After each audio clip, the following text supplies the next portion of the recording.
Bonjour, moi je m'appelle Marine, j'ai 20 ans. J'ai fait un CESS option volume, donc qui équivaut à un bac STB2A, donc art plastique. Par la suite, j'ai fait un CAP métier de la mode vêtements flous et là j'ai enchaîné sur une année de modiste prêt-à-porter à un format.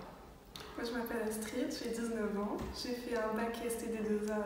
Ensuite j'ai fait un CAP avec Marine et ensuite je suis venue ici. Alors moi j'ai choisi cette formation parce que donc, dans mon cursus je veux partir dans la mode, donc j'ai d'abord souhaité avoir des bases techniques, donc j'ai fait de la couture, après je suis enchaînée sur le modélisme pour pouvoir être complètement indépendante dans ce que je souhaite. C'est une formation qui me convient dans la manière dont on travaille plus en autonomie et quand même assez bien encadré par les profs. Une journée type, on arrive le matin, on se fixe un modèle à effectuer, on établit nous-mêmes les caractéristiques, ce qu'on voudrait faire comme transformation.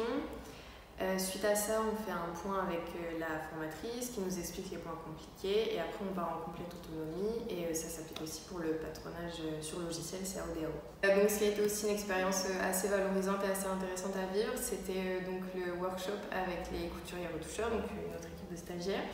Avec qui on a travaillé sur un projet de défilé pour les 50 ans de format.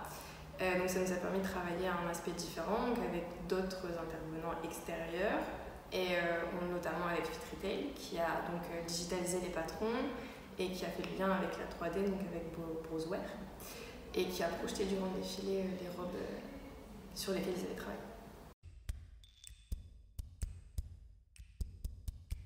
Les stages, c'est 6 semaines en entreprise. Je suis partie dans une petite maison de couture qui s'appelle Baharé. C'est un créateur lillois qui a monté sa boîte depuis 1 an. Et donc là, c'était complètement différent parce que c'est du patronage à la main, donc petite échelle. Et c'était super important aussi de découvrir ce que c'est à petite échelle. Moi j'ai fait mes 2 stages chez Rivev Clothing. Donc c'est une entreprise d'upcycling qui a démarré il y a 3-4 ans, où elles réutilisent des vêtements invendus et elles en fait des nouvelles collections. Et ça m'a beaucoup aidé dans mon évolution de travail au final. Ouais, ça apporte vachement d'autonomie dans le parcours. Ouais. Même quand on revient en cours, on voit tout de suite qu'il y a eu une période de stage, quoi.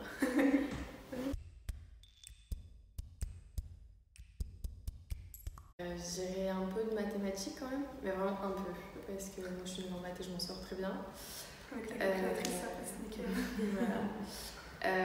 Avoir une bonne position dans l'espace, bien savoir, bien appréhender les volumes, la taille du bassin, tout ça c'est très important. Être bon en couture.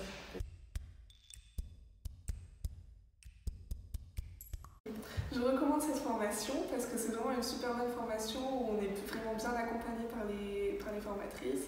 Elles ont de l'expérience, elles sont vraiment très gentilles et elles nous mettent en valeur, elles nous font bien avancer de la bonne manière.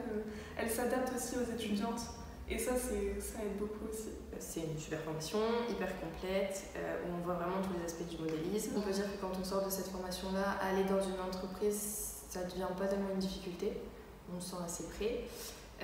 Notamment avec les formatrices qui nous préparent quand même pas mal à la vie en entreprise. Comme tu l'as dit, elles font quand même beaucoup avec les uns et les autres. On avance tout ensemble, il n'y a pas de différence de parcours, quoi que ce soit. Moi, mon rêve, c'est de travailler à Disneyland et de faire les costumes des parades et de tous les personnages du parc. C'est vraiment un grand rêve. Je suis une passionnée de Disney. Et donc voilà, j'aimerais vraiment y aller à partir de l'année prochaine. Et en attendant, je vais essayer de travailler aussi en entreprise. Alors moi, je pars sur un parcours complètement différent parce que mon rêve ultime, ce serait d'être directeur artistique de ma propre marque. Donc là, pour l'instant, j'ai parti dans une école de mode et pourquoi pas par la suite me réorienter vers donc monter ma petite boîte à moi et du coup amener ce que j'ai déjà appris donc en modélisme, etc.